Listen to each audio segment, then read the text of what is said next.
Coming in at number 70, we have Baltimore Ravens cornerback Marlon Humphrey. And this one's so fun to make for me because Marlon's a one-of-a-kind player in the modern NFL especially. I can't really think of any cornerbacks who rival or even match his toughness and just physicality that he brings on a week in, week out basis for the Baltimore Ravens. And you saw it on film back at Alabama, and a lot of people weren't sure how he'd be able to translate to the NFL. Well, I think he's translated pretty well. That's why he's in my top 10 corners, number 70 in the entire NFL, and hopefully I can show you guys why I think he's translated so well as we get into these clips here today.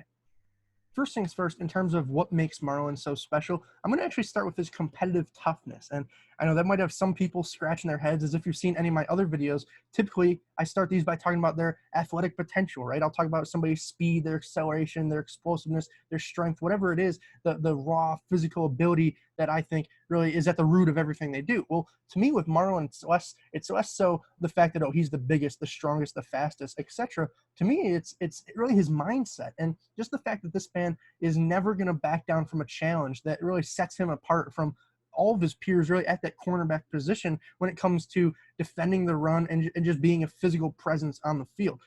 Very few guys in the league are willing to not only take on a block here by a bigger and stronger tight end in Johnny Smith, but more importantly, just go toe-to-toe with Derrick Henry. And we all know how much of an absolute beast that man is. The Titans just paid him for a reason. Well, Marlon, he's not going to back down from that challenge, and he's going to prevent a touchdown here and force another down for the Titans. It's just plays like these that are so special because, there are quite a few cornerbacks and just defensive players in the league who have the ability to make a play like that, right?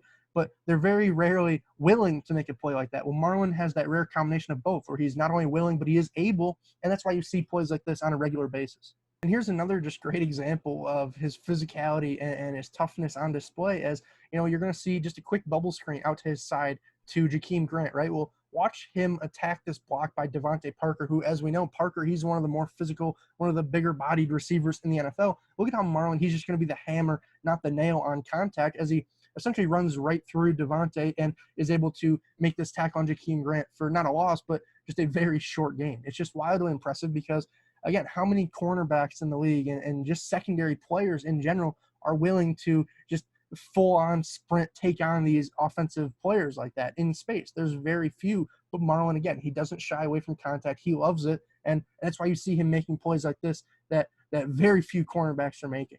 And how does that competitive toughness most often manifest itself? Well, I would say it's in Marlon's presence in the running game, as he's just one of the league's best at that cornerback spot in terms of getting off blocks and making a play. And that's exactly what you're going to see here, as initially off the snap, Jamison Crowder is going to kind of stalk block him a little bit, but look at how Marlon, again, he's going to use those hands to get off of him and then just go lay the boom, in a sense, on Le'Veon Bell. It's just plays like these that I love so much because, when a running back is running towards the sidelines, he's probably just going to give himself up here. At least that's what most running backs would do.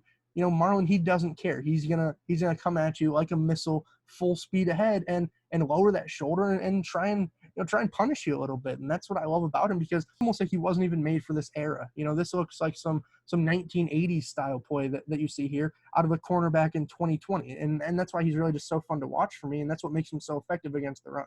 And I love this next play because, it's going to be a quick little counter towards the left here, right at Marlon Humphrey, right? And he's going to be the nickel cornerback just outside the frame. You'll see him as soon as I run the play. Well, from an offensive coordinator standpoint, this makes sense, right? It's a nickel formation. They have two linebackers in the game. One's off this right edge. The other is in the middle of the formation. So where are we going to run? We're going to run away from him straight at their nickel cornerback. And against most guys, that's going to end up working. Well, Marlon Humphrey, he's not most guys when he's trying to play at that line of scrimmage. And that's exactly what you're going to see here. As look at just a little counter step, and here comes Marlon flying off the edge, beating Dawson Knox, beating everybody to the spot there. As it's tough to even tell if there was anyone even designed to block him. Obviously, they have two guys pulling, and neither of them anticipated somebody flying off the edge that fast, because there's very few guys who play like Marlon does from that nickel position. Don't think for a second, though, that the competitive fire and toughness that Marlon shows against the run, don't think it wavers in any way against the pass. As he's, again, more willing than almost every cornerback in the entire league to just put his shoulder into you and try and force you to be uncomfortable, right? And that's exactly what you're going to see here against Robert Woods. Look at how he's operating out of that slot. And it appears that he's just trying to run a simple streak. Well, look at how Marlon just completely disrupts this route and, gives Woods essentially no chance to even be involved on this play.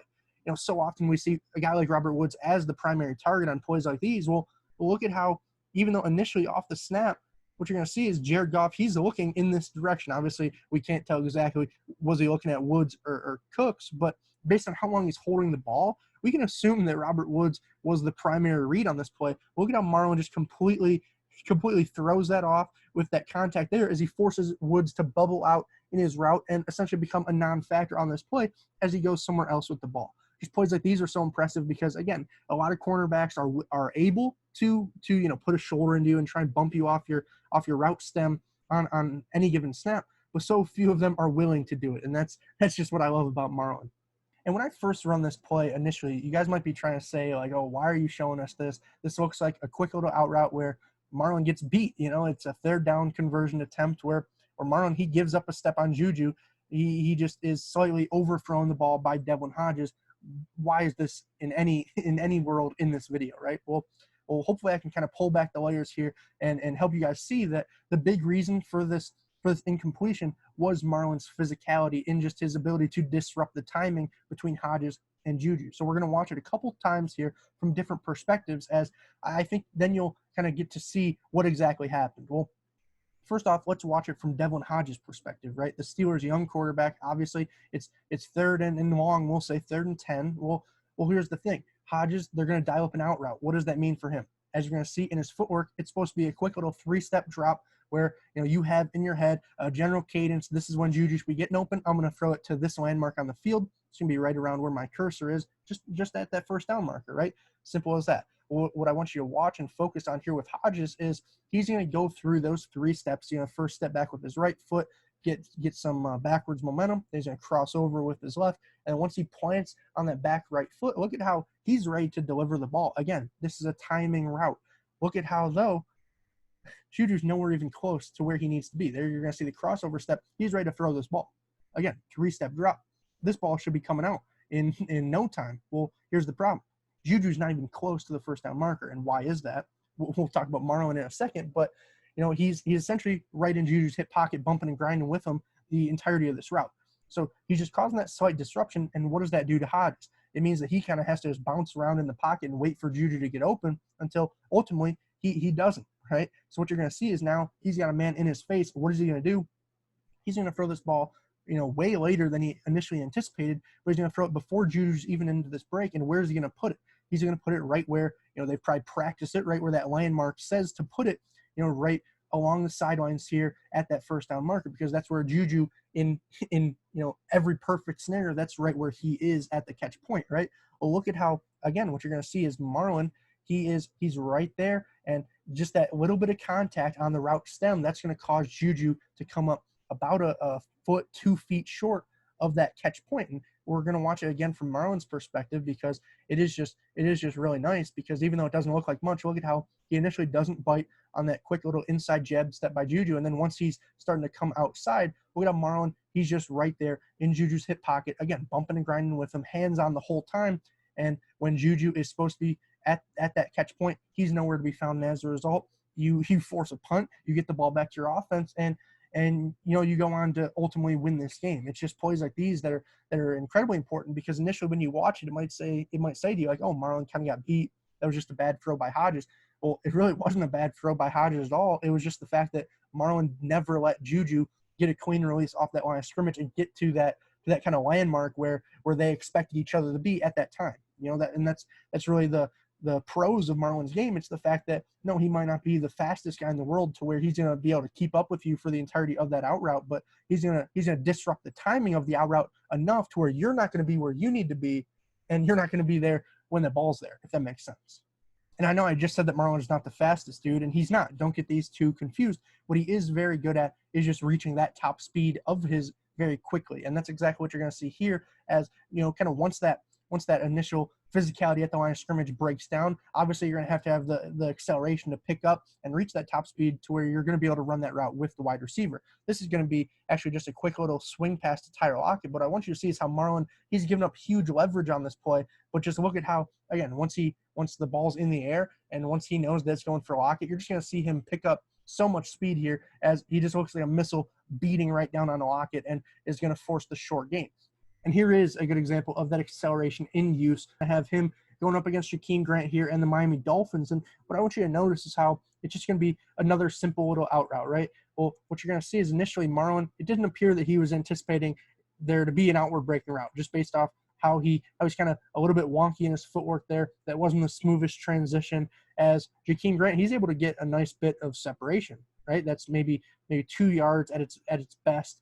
Just in terms of straight vertically, and then probably another yard horizontally based on the other view. Well, what you're going to see is, that's a nice window for Josh Rosen. What happens here? He's going to throw the ball, but look at how Marlon, once he does put that back foot in the dirt and he does choose to transition from back pedal to forward sprint, just look at how fast he is in terms of getting to that top speed as he's able to beat Grant to the ball, essentially, as he's able to undercut it and flip the field and ultimately secure the game for the Ravens. It just plays like these that are so impressive because, no, he really had no business of ever being in on this route, but it's just that acceleration, that ability to put a foot in the ground, reach top speed, and recover, that does make Marlon so effective, especially in these man coverage situations. And before we do just get into some straight man coverage examples, what I want to talk about is, another thing that allows Marlon to be so effective in man coverage in just his fluidity. Obviously, we didn't see it on that last play. He looked kind of clunky in and out of his breaks. Marlon is very fluid when it comes to changing directions and not really losing speed. And that's what you're going to see here. Even though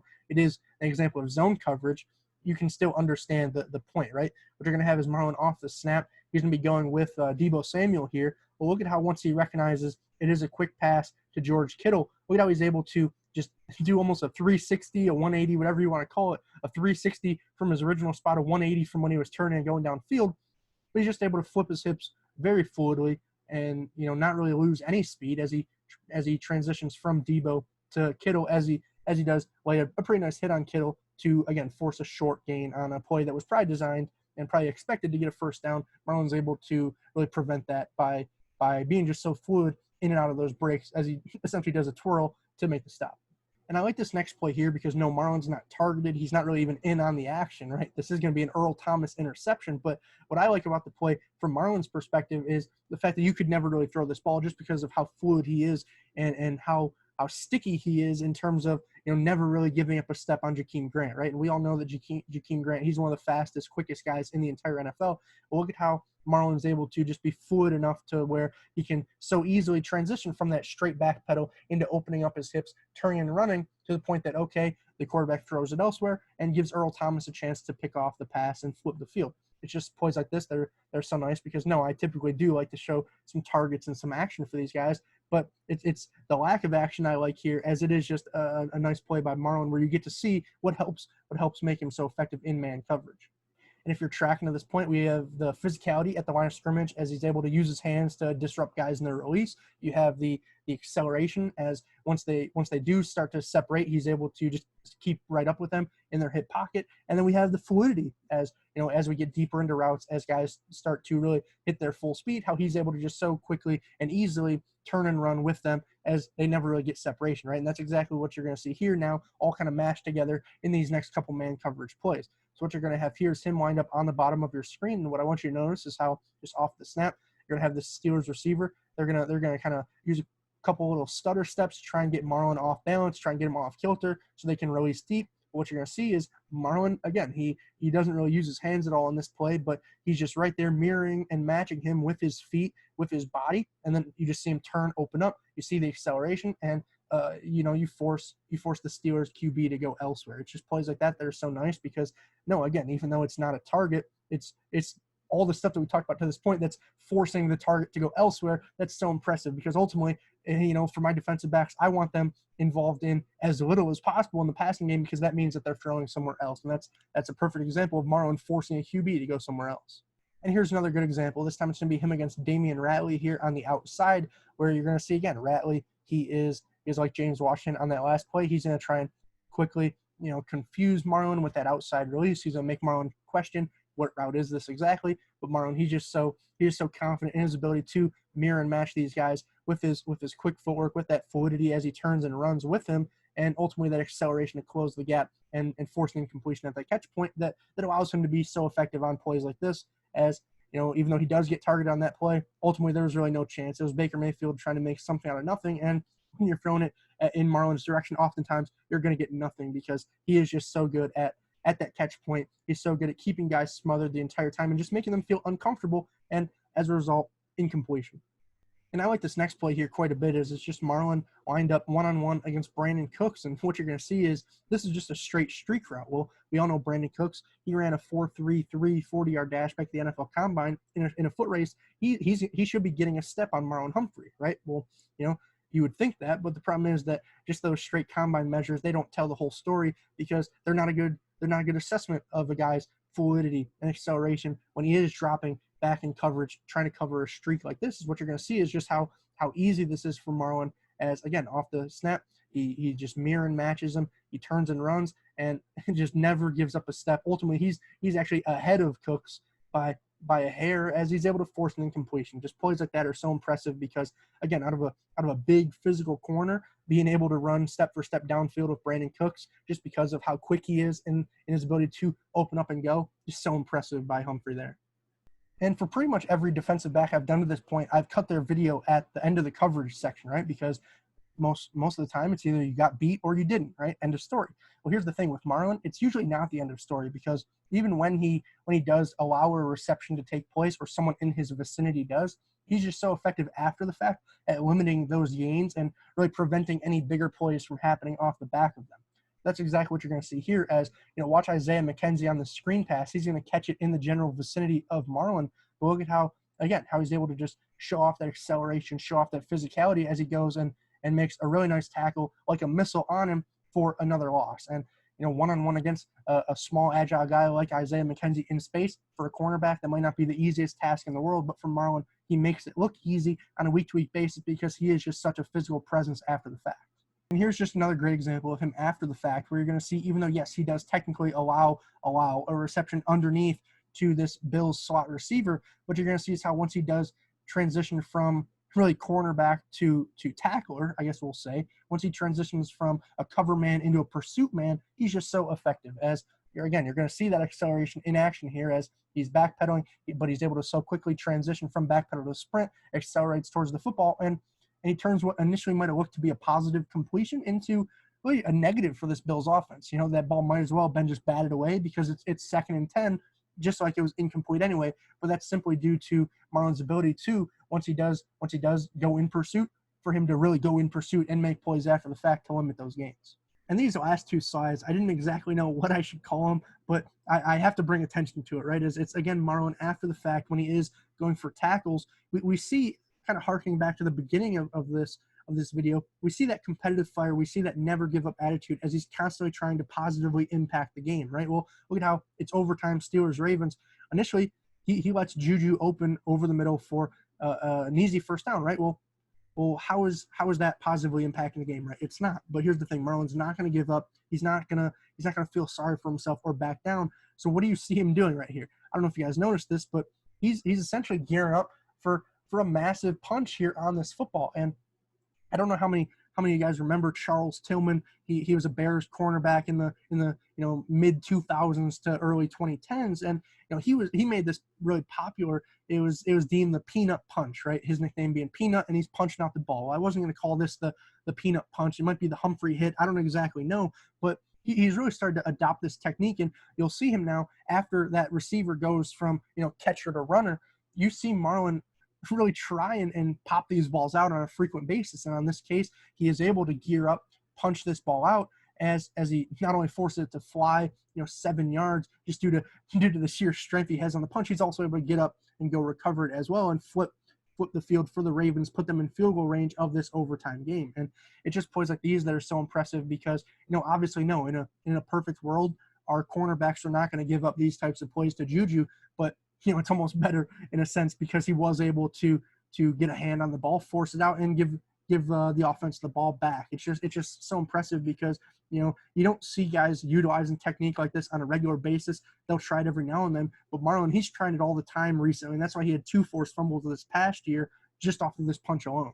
And here's the other one. This time it's going to be against Sammy Watkins, where again you're going to see Sammy beat him a little bit to the inside here. Well, Is this play a lost cause for Marlon? No, even though it's negative off the bat. Look at how he turns it into a positive as he brings that haymaker right hand, I guess we'll call it, out of the Humphreys haymaker. I'm not really sure what to exactly name this, but if he's going to keep punching these balls out on a consistent basis, we're going to have to dub it something, as ultimately, again, he gives the Ravens a shot at this turnover as he forces a fumble. I know the Chiefs do get it back, but it's just the fact that he had kind of the awareness and the, I don't want to say the willingness, but that drive to, okay, I let up a reception. Am I going to put my head down and just quit on the play? No, I'm going to go force that ball out, as he does with that beautiful Humphrey haymaker, I guess we're officially calling it now. So it just plays like these where, we put everything together, and that's why I think Marlon's so special and deserving of that number 70 spot on my list, even though he's only been in the league for 3 years now.